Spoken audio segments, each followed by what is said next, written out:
Hello and welcome into another episode of Locked On Wolves. On today's show, we're talking about training camp practice on Wednesday. We'll also talk about Zach Lowe of ESPN's tiers, where the Timberwolves fit in his team tiers this year, as well as Chad Ford, our friend Chad Ford, his future talent rankings by roster. It's a packed show. We're gearing up for another Timberwolves preseason game on Friday. Welcome in to Locked On Wolves.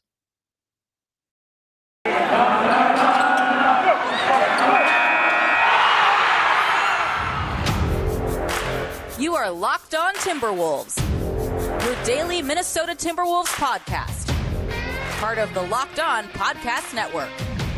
Your team every day.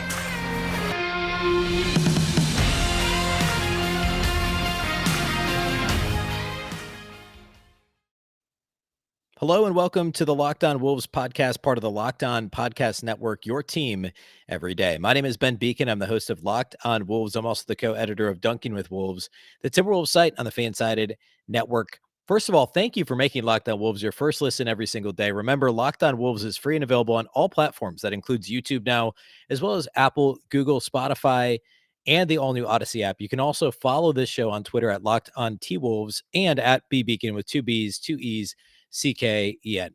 Happy Thursday, everybody. And happy only one more day till another Timberwolves preseason game. Monday was so good, and I know it's preseason, but we have to look forward to game number 2 on Friday night. Today, I want to hit some practice notes that came out after training camp on Wednesday. What Chris Finch talked about mostly, a couple of other interesting notes. And then I want to launch into Zach Lowe of ESPN does his annual NBA tiers, where he ranks all the teams in the NBA by tier. And I think it's a more helpful exercise than simply power rankings. Obviously, Zach Lowe is a columnist. He's a little bit more thoughtful than some of the power rankings you'll find out there. So that's interesting. I want to hit on that. And then also our friend Chad Ford, of course, at the Chad Ford's NBA Big Board podcast here on the Locked On Podcast Network. He did his future talent rankings recently on his website. So I want to go through where the Wolves rank in his it's not, a this year power ranking. ESPN did this a while back as well. It's basically looking ahead at the future, which teams have the most talent on the roster. So we'll start with the training camp stuff. First of all, this is just an interesting note. John Krasinski, of course, of The Athletic, tweeted that Žarko Durasić was there. That name sounds familiar. It's because we talked about him here on the show 2-3 weeks ago as one of the reasons, maybe not a direct reason, but one of the kind of the items that piled up eventually led to Gerson Rosas's firing was Žarko Durasic's departure, which happened roughly a year ago, is what it sounds like. Long story short, based on this was also reporting by John Krasinski at The Athletic in the post-Rosas firing article. He talked about how Durasic's contract was up last offseason. He asked for a raise. The Timberwolves said no. They basically kind of unceremoniously let him go, allowed his contract to expire, did not make an effort to keep him. And he'd been with the team since it'd been over 20 years. It was like right around the turn of the century is when Durasic was with the team. He's primarily a European scout. And he hasn't been with the team now for several months. This was one of the Ryan Saunders getting fired in New York after the game, being allowed to travel with the team and then being fired on the road. The handling of that situation, some of the other personnel type things just kind of added up. And then obviously there was apparently some other inter-office, the way that Rosas was handling things, treating people, et cetera. And then obviously the inappropriate relationship that he had with an employee of the Timberwolves.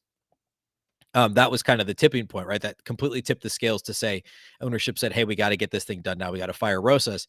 But the Durasic thing was kind of listed as one of the first signs that, like, hey, things aren't all hunky-dory in Timberwolves land and Rosas isn't handling everything well. So Durasic is now kind of hilariously back at practice now that Sachin Gupta is in charge, which is it's funny. And good for Žarko, good for Gupta, good for the Timberwolves for the way that they handled this now, obviously, and allowing him to come back, and awesome that he was willing to come back, apparently, assuming he's not just visiting practice for some reason, but it sounds like he's back with the Timberwolves. So that's entertaining and good news. Also, a quote that was transcribed by Dave Moore on Twitter. He says that Chris Finch, well, I guess it's not a quote, it's a note about something that Finch said. Finch said post-practice that we'll see D'Angelo Russell on the ball offensively 2/3 of the time and off the ball 1/3 of the time, somewhere between that and 50-50. So I've talked in the show quite a bit about D'Angelo Russell's ability to play off the ball is really attractive. And that's one of the reasons why Patrick Beverley is more than simply the backup point guard, and also why D'Lo and Anthony Edwards work together. Also why D'Angelo Russell and Ben Simmons would work together, by the way, if somehow they got that trade done without trading D'Lo. Unlikely, but you never know. And also why it was worth it to bring back Jordan McLaughlin, who right now, I talked maybe it was Monday, about the Timberwolves rotation, and Taurean Prince and Josh Okogie and Leandro Bolmaro are going to be fighting for the 9 and 10 spots in the rotation. McLaughlin's like 11 or 12 in the rotation, right? But the reason why he's important is D'Lo and Beverly are going to play together some, especially in crunch time. And if one of those guys gets hurt, one of them gets into foul trouble, Jordan McLaughlin's going to see minutes. Now, obviously, he came off the bench a lot earlier, second quarter, maybe even late first quarter in the preseason opener on Monday. I don't think he's in the top 10 in the rotation normally, but he'll find his way on the floor if there's foul trouble, if there's injuries, etc. But at any rate, Finch saying that D'Lo is going to play on the ball 2/3 of the time and off the ball a third. Obviously, that's a rough estimate, but this is what I think we'll see. We'll see a lot of D'Lo off the ball early in the game, certainly middle stages of the game, and then some D'Lo initiating offense late in the game. At the same time, I think Anthony Edwards, if his decision making proves to be up to snuff, him operating in the half court as the person initiating the offense late in games, it's so much more dangerous, because then D'Lo becomes your spot up shooter at 38, 39% from outside the arc instead of Edwards at 34%. And Edwards going downhill to the basket is 1,000 times scarier than D'Angelo Russell, who doesn't really want to get into the paint. Yes, D'Lo can score in isolation. He can pull up and shoot mid-range jumpers. He's got a good floater game, or not really as much a floater game as he does a pull-up jumper game from 10 to 15 feet. But still, I think Edwards with the ball in his hands in crunch time, when teams are tired and they're fouling and they're in the bonus, that's a lot scarier than D'Angelo Russell. So you're going to see D'Lo maybe really early in the game, end of quarter situations, some crunch time possessions on the ball. But I think late in games, he's off the ball. Patrick Beverly may be off the ball as well. So you've got a couple of additional ball handlers who are really point guards playing off the ball, and Edwards initiating offense. It allows you to have a defender like Beverly on the floor, somebody with size like Edwards on the floor. But at the same time, it doesn't box you into what you're able to do offensively. You can have any one of those three guys initiate offense, and obviously Karl-Anthony Towns could as well. So, this isn't a surprise. Obviously, Finch and his staff have been talking about this for weeks and months. But seeing D'Lo off the ball, I think late in the game, and I'm of course making that a leap, right? That this is what's going to happen late in the game. I think that's far more likely. D'Lo's initiating offense very early, Edwards late in the game, with D'Lo as an option as well. One other quick note here off the top. This is something I neglected to mention the other day. There was an article on ESPN about Supermax eligible players potentially based on the season.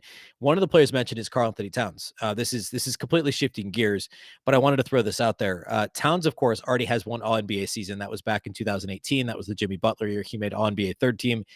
And that was another season in which he played 82 games. I think his first 4 seasons in the league, he played all 82 games. Maybe one year he played 81 of 82. But then the last 2 years, he's missed 51 total games combined between the last 2 seasons, and hasn't, of course, made All-NBA. He hasn't made the All-Star team. I guess he did the year after that. But he hasn't made the All-NBA since then. If he does make All-NBA this year, then he immediately becomes eligible for a 4-year Supermax extension that would go into effect in 24-25. So we don't know exactly what that's going to be, but it's probably a $200 million deal, honestly, over the course of 4 years. So, over $50 million a year. So Towns would have to make All-NBA. In my opinion, the Wolves probably have to be a playoff team for that to happen. I just don't think you can get considered in the top 15 if your team doesn't make the playoffs. I'm not saying that it's impossible, but the way that this award is voted for, I think it's pretty unlikely that he would still make All-NBA if the Wolves don't make the playoffs. So something to think about this year. File that away. Cat's got an incentive to, improve defensively to help his team get into the playoffs for more than one reason. Ultimately, this is one of the few cases where improved defense could lead to him getting paid more individually down the road, because if he improves on defense, the Timberwolves improve on defense, they win more games, they make the playoffs, he's got a shot at All-NBA. If his offensive numbers stay the same and he stays healthy, I still don't think he makes All-NBA if the Wolves don't make the playoffs. Fair or unfair. And I think at that point, we'd have to look at the possibility that it is fair. If Towns puts up, insane, 26, 12, and 5, or 26, 12, and 4 with 41% from outside the arc or something like that, if he sniffs a 40, 50, 90 season or something like that, which is possible. But the Wolves don't make the playoffs like that. That's the only way, I think, is if he's a 50, 40, 97 footer and maybe he still makes All-NBA if they don't make the playoffs. But at any rate, there's another reason why it's in Towns' best interest to improve defensively to help his team to get to the playoffs, as if he wasn't incentivized enough already, but there's just another layer. All right. Next, I want to talk about the Zach Lowe tiers over at ESPN. First, though, let's talk about sweat block. There's a few things in life that are simply not fun to talk about. One of them is excessive sweating. You know exactly what I mean. When you sweat through your shirts for no reason, it's absolutely embarrassing. I've dealt with this in the past, not anymore. I'll tell you why in a second. Public speaking, it could be an interview, an important speech. But if you don't want to worry about it, just use Sweat Block antiperspirant wipes. That's what I do now. Sweat Block is stronger and more effective than most clinical antiperspirants. You simply apply them at night before bedtime, go to bed. The next morning you wake up, wash, go about your day without worrying about sweat. Guaranteed. I know this sounds too good to be true, but I literally only have to use Sweat Block once or maybe twice a week, max. It keeps me dry the entire time. No more pitting out, no more picking my shirts based on which one might hide sweat better. Sweat Block is doctor recommended and doctor created. It works for up to 7 days per use and comes with a dry shirt guarantee. If Sweat Block does not keep you dry, you get your money back. It's been featured and tested on the Rachel Ray Show by firefighters. It's been a bestseller on Amazon for the past 10 years. It is currently #1 in Amazon's antiperspirant category. Seriously, wear whatever you want to wear. It's your little secret to confidence. It's a must-have for everyone's toiletry bag. It's a big presentation, a first date, an interview, an important speech, whatever it might be. You have to use Sweat Block antiperspirant wipes. If you or someone you love is dealing with this, you have to check out Sweat Block. Get it today for 20% off at sweatblock.com with the promo code LOCKEDON or at Amazon or CVS. But again, sweatblock.com, promo code LOCKEDON. You get 20% off. Again, sweatblock.com, promo code LOCKEDON for 20% off today.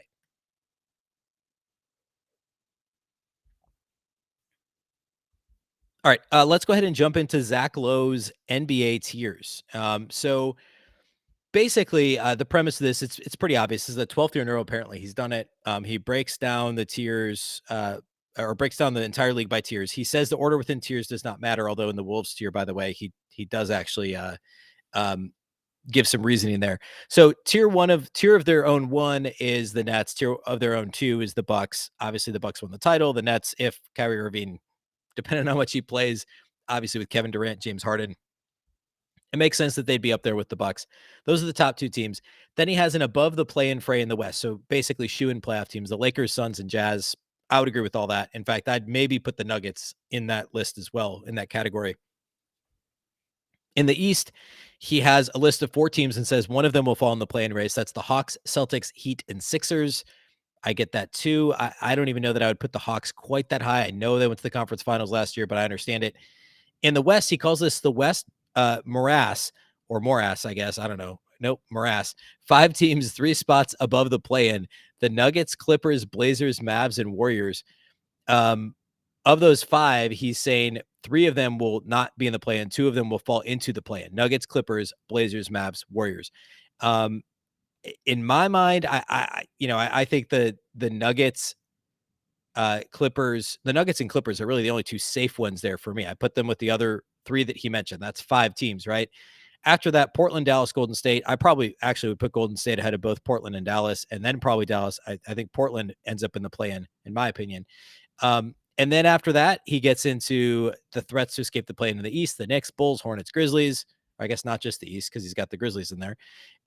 So this is the varsity division, as he calls it: threats to escape the play-in: Knicks, Bulls, Hornets, Grizzlies.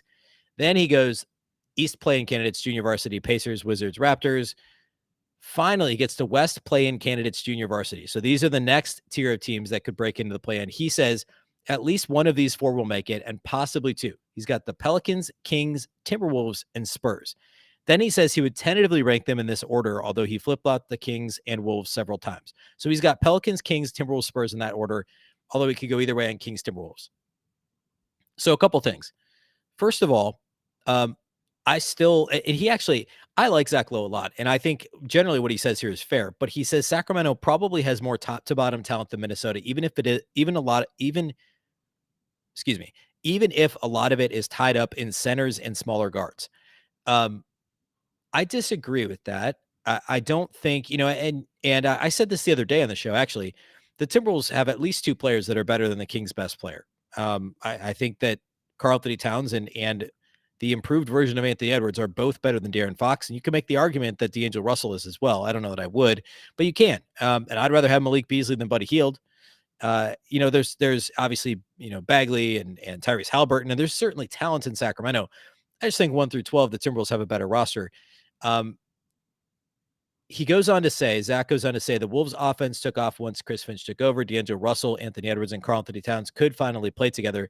Their defense remained atrocious. Every potential fix comes at the extreme cost of shooting. As discussed, the Wolves are lacking in two-way guys. But Finch has more choices than he did a year ago, and several young guys should be on the upswing. More than anything, my cautious optimism is about Towns. If he is to emerge as a top 10-ish player, it's going to happen now.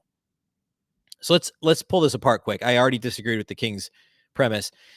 He says that every potential fix of defense comes at the extreme cost of shooting. This is 100% true, without obviously improvement by individual players, and that's what the Wolves are going to have to bank on. But it's true. Beverly's the first guy who can be a plus on offense that is also a very big plus on defense that they've had in a while. Josh Okogie's an all defense, no offense guy. Jaden McDaniels didn't provide much offense as a rookie and probably isn't quite there yet offensively, but he's very good defensively. Jared Vanderbilt can play his role well offensively, but he's a defensive rebounding guy. And their best offensive players, Towns, Beasley, Edwards, Russell, have all been poor defenders. Now, I'd put Towns more in the average category. I think he still gets dragged a little bit too much for his defensive deficiencies, simply because he needs to be better, obviously, but he's not a horrible defender. But Russell, Beasley, and Edwards were all very below average last year, far below average, some of the worst in the league at their positions. Now, Beasley showed some signs of improving, and Edwards, obviously, through one preseason game, as has Russell, have both showed signs of improving. But Russell's got a track record now of 5 years of not playing defense. And Edwards has 1 season of it. So, we give Edwards a little bit more of the benefit of the doubt in the sense that he should be able to turn the ship around a lot quicker and easier than D'Angelo Russell. Russell hasn't tried very hard on defense the last couple of seasons, certainly in Golden State and Minnesota. Flipping that switch may not be as easy as the Timberwolves hope that it is.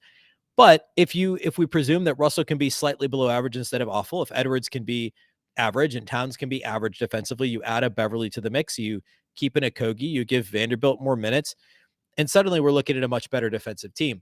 So, yeah, well, there's not two-way guys. If you can develop Edwards into one and you get Russell and Beasley closer to average, talked about this the other day, taking anything from awful to average has essentially the same impact as average to great.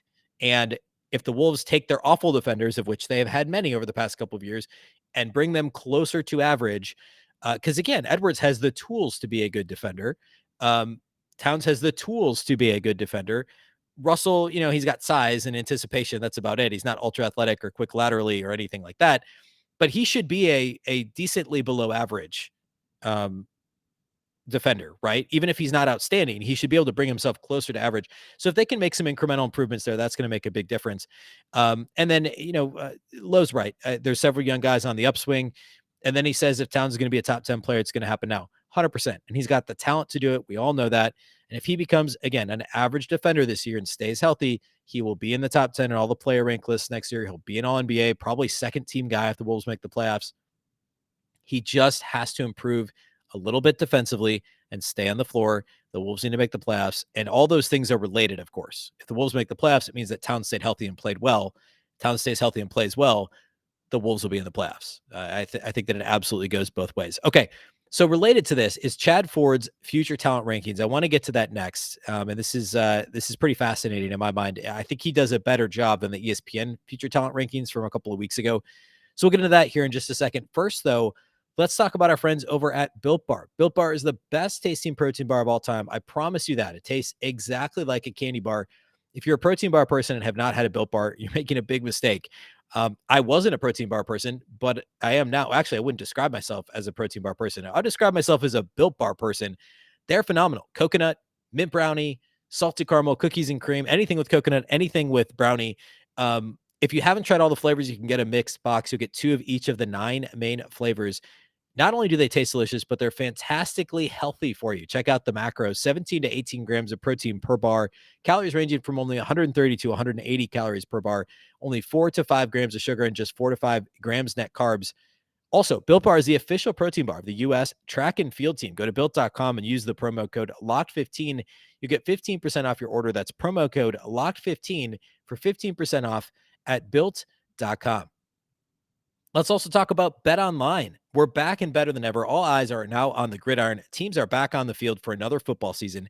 As always, BetOnline is your number one spot for all the pro and college football action this season. With a new updated site and interface, even more odds, props, and contests, BetOnline continues to be the number one source for everything football. Head to the website or use your mobile device to sign up today to receive your 50% welcome bonus on your first deposit. Don't forget to use our promo code LOCKEDON to receive your bonus. From football to basketball, boxing, right on down to your favorite Vegas casino games. Don't wait to take advantage of all the amazing offers available for the 2021 season. BetOnline is the fastest and easiest way to bet all your favorite sports. BetOnline, where the game starts. Again, that's promo code LOCKEDON. You get your 50% welcome bonus on your first deposit. Okay, let's go ahead and get into the Chad Ford future talent rankings. So, of course, Chad is the host of course, longtime ESPN college basketball guy or NBA draft guy, I should say. He is the host of the Chad Ford's Big Board podcast, NBA Big Board podcast here on the Locked On Podcast Network. He also has a website, NBABigBoard.com, and he's been writing. This was about a week ago now. He wrote Future Talent Rankings, NBA's 10 best young teams.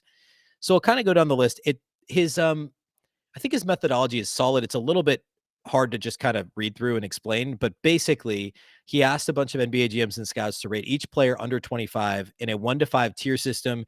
Then he used analytics models, a couple different analytics models to rate each player into 5 tiers. Third, for rookies, he used the draft tier system he used before the draft. And then he basically assigns a grade to each player based on how they graded out from each of these categories. So a lot of information. It makes sense. I think the methodology is certainly a little more measured and well thought out than I think what we saw over at ESPN. So he's got number one, the Atlanta Hawks. The obvious, top flight guys here are, under 25. Trae Young and John Collins are the headliners. They've got solid guys like Kevin Huerter, DeAndre Hunter, especially Hunter, that aren't far behind. The Celtics are number two, of course, led by Jason Tatum and Jaylen Brown. Jason Tatum, by the way, is tier 1, and Jaylen Brown's a tier 2 player. And they've actually only got one tier 3 player, Robert Williams III. The Cavs are tied for third with the Orlando Magic. The Magic surprised me a little bit. He's got Jalen Suggs as tier 2.5 and their highest ranked player. They just have so much depth in terms of young talent. There's such a young roster, and that's really the primary reason that they're tied for third. He's got the Pistons tied for fifth then, and nobody above a tier 3 for the Pistons. Saddiq Bey is a tier 3, and nobody else is tier 3 or above. Killian Hayes, by the way, is tier 4.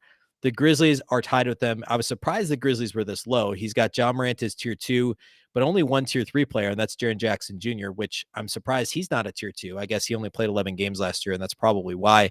The Pelicans are also tied.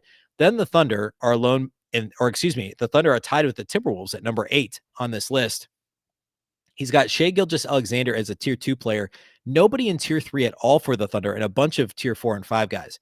So with that context, the Timberwolves are tied with the Thunder for 8th, and the Wolves have Anthony Edwards as a tier 2 player, Malik Beasley as tier 3, which crazy that he's still on like the young list, the 25 and under.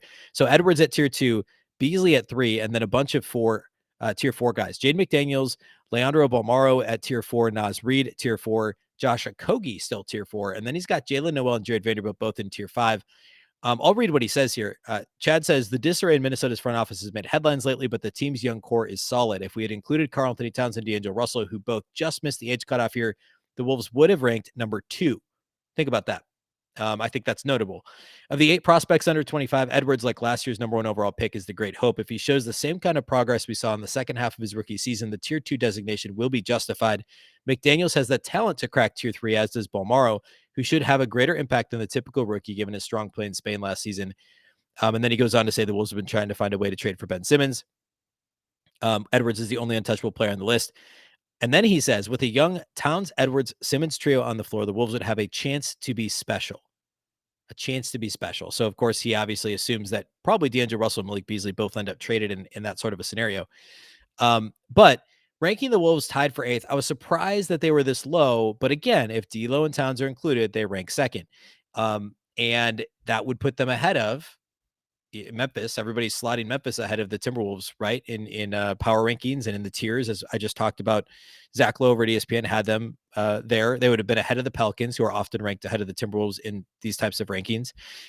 So if you include D'Lo and Towns, that changes things quite a bit. It would actually put them ahead of the Celtics on a list like this, because Towns would undoubtedly be tier 1 and D'Angelo Russell would probably be 3 if I had to guess, maybe 2. But at any rate, super interesting and a really, really great methodology that Chad Ford used. So go check that out at NBABigBoard.com. I think it's a really interesting way to look at where the Wolves rank compared to other young teams in the league. And I also thought, related to the Wolves, it was interesting that he had I mean, I guess he says Bolmaro could be tier 3 and so could McDaniels, but both those guys in 4, which is the same tier as Naz Reid and Josh Okogie. And that's how good Okogie is defensively. He's one of the league's worst offensive players last year, but he's the promise that he has defensively and what he can do now defensively is so well thought of. That's why he was in tier 4 here. Because remember, this isn't just Chad, willy-nilly ranking guys. This is him plus NBA GMs and scouts. And, that all kind of factored into his formula here. So later this week, I want to talk about Chad Ford also did top 25 under 25. We talked about the fan-sided version of that last week. And I thought that they messed up by putting Anthony Edwards, I think at 28 or 29 outside of the top 25, obviously. Chad Ford, spoiler, has him in the top 25 pretty solidly in the middle. So I want to talk about his top 25 under 25 ranking. That'll probably be tomorrow's show on Friday. And then, break that down a little further. We'll also peek ahead at the preseason game Friday night and, look ahead to the next week as well. And as training camp kind of nears the midway point here, and we close in on what I guess less than 2 weeks now till the regular season opener. So that all that's upcoming. A thank you once again for making Locked On Wolves your first listen every single day. And a reminder that you can find this show everywhere. That includes YouTube. And it also includes Apple, Google, Spotify, the all-new Odyssey app. And you can follow on Twitter at Locked On T-Wolves. That's at Locked On T-Wolves. Don't forget the T. And at Beecken with 2 B's, 2 E's, CKEN. Otherwise, that's all I have for you today here on the show. Thanks once again for listening to Locked On Wolves. Of course, part of the Locked On Podcast Network. Remember, the local network, the Locked On Network, is your local experts on all the biggest stories. Once again, I'm Ben Beecken. This is the Locked On Wolves podcast, and we'll catch you next time.